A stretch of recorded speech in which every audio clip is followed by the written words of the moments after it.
ng National Power Corporation o ng NAPOCOR na walang power crisis na nagbabadya sa Metro Manila at Luzon.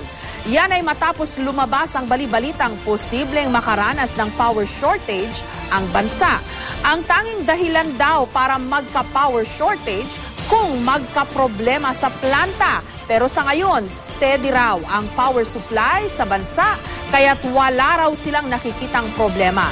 Gayunman, kinakailangan daw magtayo ng karagdagang power plants para matugunan ang demand sa kuryente sa mga susunod na taon. It's my understanding na wala namang talagang looming power crisis in Luzon. I can say na medyo tight. But if we are saying na kulang, hindi kulang. Because we are expecting that Gen Power will be coming in.